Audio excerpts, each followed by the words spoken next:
Alright, so you decided you want to sell TCGs, you want to be your own boss, you want to sell your own cards, do your own business. You try to get started, you go online, you're like, hey, where do I sell these cards? What is my best way? Do I make my own website? Do I go on eBay? Do I sell on TCGPlayer, maybe Manapool, or whatever? And now, as you go through your selling journey, eventually you're probably going to end up selling on multiple different platforms that will include eBay, and maybe Manapool or TCGPlayer, which we're going to discuss. But I truly believe when you're first starting out, your best bet will be to go on TCGPlayer. Now, when you first get on TCGPlayer, you're going to create an account, very simple, and then you start starting to sell. Hey, maybe you have a $1,000 card you want to sell. Maybe you have a bunch of $50 cards you want to sell. But it's not really working. Well, that's because you're just a level 1 seller. So today's video, I'm going to teach you guys what I think is the best way to speed run, in essence, to get to level 4. There's a lot of guys already on YouTube on how to do this. I believe I have a very interesting take on it that might be a little different from what you've already seen. Let's hop on the computer and I'll give you my opinion on it. Alright guys, so we are on the computer now, and I'm just going to go over quickly the TCGPlayer seller levels, what you have to do to get to level 4. I'm going to start off by saying this, my method is a way to get to level 4 quick, but you're probably going to end up losing money this way, or even breaking even. But for the long-term success of your business, this is absolutely worth it. You're not going to lose a ton of money. I'm not talking about thousands of dollars of losses here. You might lose, $50 to $100 here, something along those lines, depending on what you do, which I'll talk about in a second. So again, this way you're probably not going to make money. There's a chance you will. You're more than likely going to lose money, but you're going to get to level 4 relatively quickly, better than a lot of other methods I've seen where you may not lose money, you may make some money, but it's a long drag to get to level 4. So what is the ultimate benefit of getting to level 4? I have TCGPlayer pulled up over here. Once you hit level 4, you can list an unlimited number of items for sale. That is massive. That means you can scale your inventory as large and as wide as you want. And this is the main perk of level 4. There are some other perks, but that is the number one main perk by getting to level 4. Is you can list unlimited. You can list how many quantity you want. You can list 3 million copies of one card, or you can list 3 million different cards. It does not matter. But when you first get on TCGPlayer, you are going to be level 1. Boo.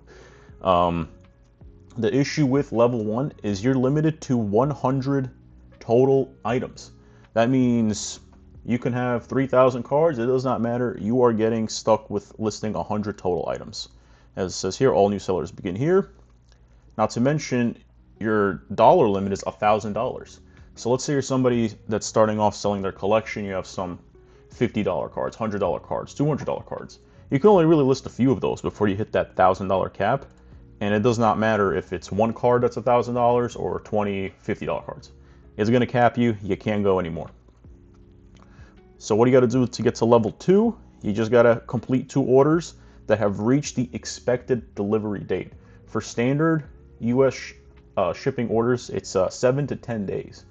7 to 10 business days, excuse me. So pretty much once you have completed 2 orders that have once you've sold, 10 business days have passed. Assuming you have good feedback for those 2 orders, which you should, you're going to get to level 2. Level 2 lets you list up to 500 total items, so you have a little more wiggle room now, and the dollar amount goes up to $5,000 now. So this starts to become less of a limiting factor, the $5,000. And this is also another part I skipped over. The maximum daily quantity entry limit is 500 items. So what that means is pretty much, for example, even if you list 500 items in one day, and then you sell 100, for example, you cannot list an extra 100 till the following day. Why they do that? Don't know. That is just their requirement. And level 1 also has the same cap of 100 items per day. Level 3, you get up to 50,000 total items. Level 3 is kind of like a weird pseudo level 4-ish, not quite. And I forgot to mention, to get to level 3, you have to have 11 orders that have been pretty much completed. And to get to level 4, you need 51 orders. So let's cut to the chase here. Pretty much, what's your goal to get to level 4? You want to complete 51 orders, and you want to have a good feedback ratio, 90% or more. If you're trying to do this as a long-term business, or even as just a regular casual seller, you just want your feedback really to be in the high 90s, honestly.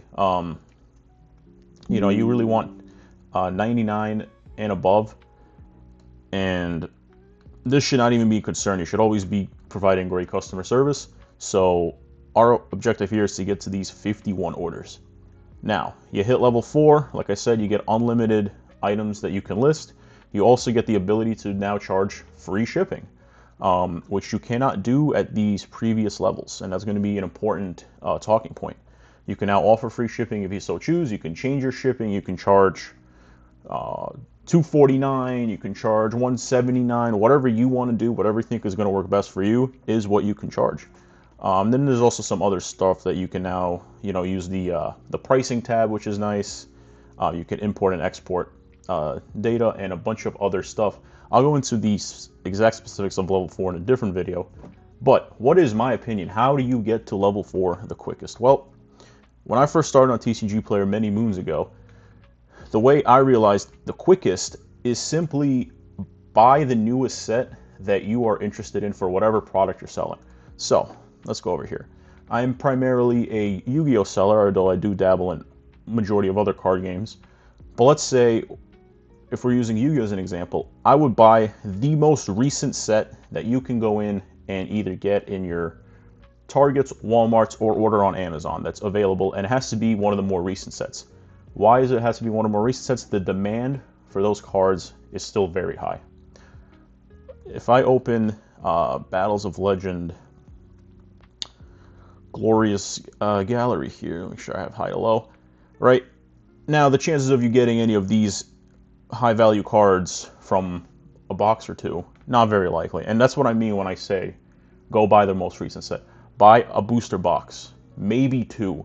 One booster box will probably be enough to get you 50 orders, and I'm going to explain why. But as you scroll down here, you're really aiming, when you open this box, you're going to get a bunch of these type of cards in a booster box, for Yu-Gi-Oh! At least. You're going to get a lot of these 2 to whatever, 5, maybe a couple $10 cards. Obviously, it's very random when you're only opening 1 box or 2. There's no set ratio for that. So, bada boom, you've opened your 2 boxes. What do? Well, when you go to list these cards, alright, so you want to go to your inventory page. This is your standard inventory page.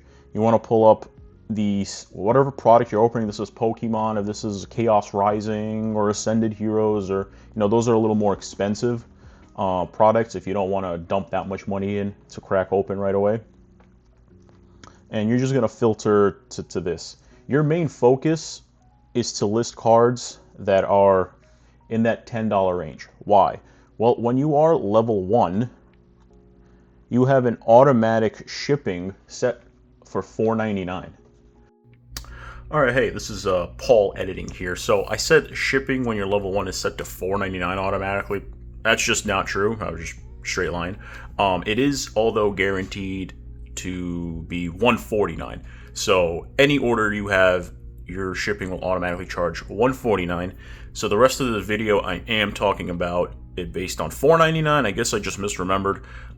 Most of the stuff I said still stands though. Like, you still want to list those $5 to $10 cards. Also, just because the demand is higher, you're going to move those quickly. And with your 100 item limit, that still is the best plan. But I do apologize. I said $4.99. It's $149.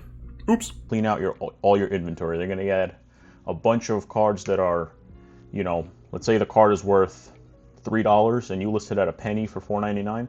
They're going to come and clean out your entire inventory and just pay $4.99 in shipping, and you're just kind of screwed. So you want to focus on whatever you pulled in your boxes that's kind of in that $5 and up range, because then you could still appear at top of the listing. So let's take an example. Let's say you pull this Dark Magician Girl. So obviously this is all alphabetical, and you can expand this even further. Boom. So if you were to list this by matching TCG low, it would show as, you know, whatever, $4.99 minus $7.49. It'll be at $2.50. Your price will be $2.50, and your shipping will be $4.99, and you will input the quantity you have. It's a little convoluted, but that's just what you got to deal with when you're in level 1. I believe by the time you hit level 3 is when you can adjust your shipping a little bit. You can't quite do free shipping yet. I believe that's at level 3. But that is the general theme. And let's say you're not in Yu-Gi-Oh! Let's say you're in Pokemon, and I say, you know, let's go Chaos Rising, right? You're going to do the same thing. You're going to try to open up a box or two of Chaos Rising. Again, Pokemon products, boxes, way more expensive. So this will be a little harder to do if you don't have as much money that you want to spend on this, if you're not sure you're going to like this. But it's the same theory. You're going to want to sell a bunch of these, you know, $5 to $10 cards, and they're going to fly off the shelf if you match TCG low. Again, I am recommending for this one particular time in your selling journey only. I would never else recommend matching TCG low ever. I don't think it's a great business strategy. I think it's terrible. But for this one situation when you're trying to just speed run to level 4, your best bet is to match TCG low. Again, you can try listing some of the cheaper cards under $5, but chances are they're just going to take up some of your 100 slots. Remember, you only get 100 total items. It might take up some of your 100 items, and they may not move as quick. While if you list the cards that are over $5, they're going to sell like this. I mean, you're going to list them, and they're probably going to be gone, especially if it is Pokemon. Or Magic, or even Yu-Gi-Oh! At that price range, they're going to be gone by the end of the day, like almost guaranteed. And again, you need a total of 51 orders to get to level 4. So that is just my suggestion. I think you really can, with like 2 booster boxes, at least for Yu-Gi-Oh! And probably Magic, depending what you get, you can get to level 4 fairly quickly doing this method. Again, you're going to lose money because you're going to be paying retail prices for these boxes if you're going on Amazon or Walmart or Target. Unless you hit a crazy chase card, which you're almost certainly not going to, very rare, you should expect to lose money this way, but you're going to get to level 4 so fast, then you're going to be able to really grow and expand your inventory, and the $50 or $100 you're going to end up losing is worth it in the long run. So that's it for the video, guys. Thanks for watching. Make sure to like and subscribe. See you in the next one.